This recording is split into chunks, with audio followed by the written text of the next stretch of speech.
Eu já totalmente dominado pela droga, nós resolvemos nos casar. E você ainda escondia isso dela. Escondia. Escondia da Pamela. Eu Porque sempre. o usuário de drogas é um bom mentiroso. Manipulador de primeira. O cara, se você tiver um carro, o cara vende o seu próprio carro para você mesmo, isso né? aí. O cara, ele é muito manipulador. Ele consegue isso, né?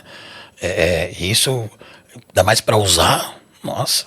Cara, se você não entender de dependência química, o cara, ele vai te enrolar. Vai te levar. Né? Isso sempre quando eu falo com um familiar sobre dependente químico, eu sempre falo pro familiar, primeiro você precisa conhecer sobre dependência química, para você entender os pontos onde o seu ente querido ele tá te manipulando, para que você entenda os pontos onde ele tá olhando para você e falando assim, e você tá ele tá literalmente olhando para você, te manipulando, te acessando no seu emocional e você tá cedendo, né? Então é importante o familiar que está passando por essa situação ele começar a procurar sobre dependência química. Existem grupos de apoio, né, como Amor Exigente, o próprio Narcóticos Anônimos, sim, que vão ajudar essas pessoas, que vão olhar para elas e falar assim, olha, deixa eu mostrar para você como que é a vida desse dependente, né? Como também existem muitos grupos cristãos que podem te apoiar nesse momento, né?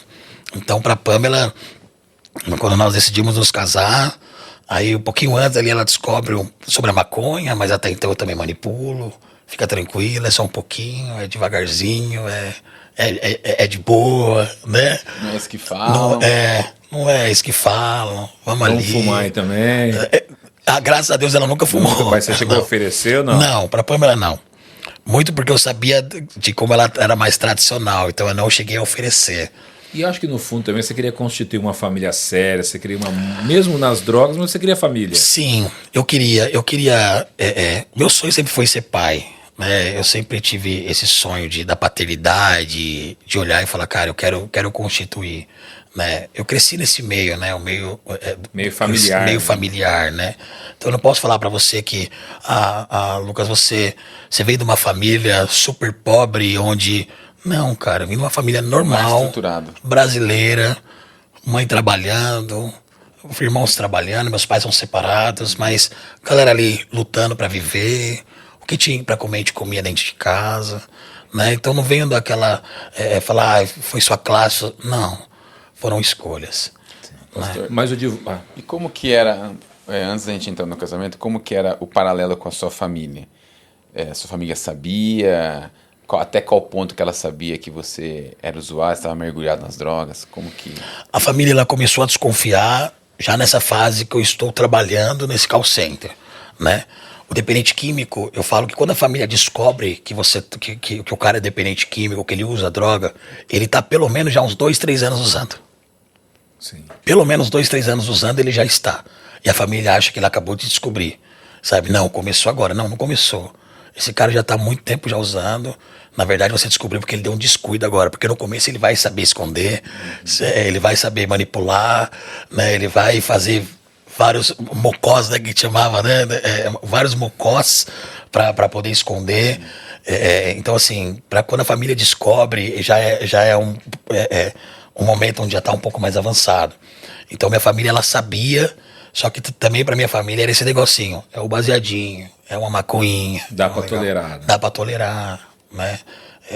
Então, eles descobrem, mas eu sempre mantendo alguns segredos ocultos aí para que não assustasse, assim, né?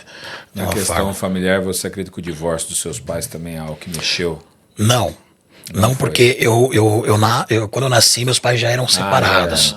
Então, para mim, não me afetou. Você nasceu nessa realidade. Já nasci na realidade. Então, para mim, não foi algo que me afetou. E eu posso falar para você assim, que meu pai sempre foi um pai.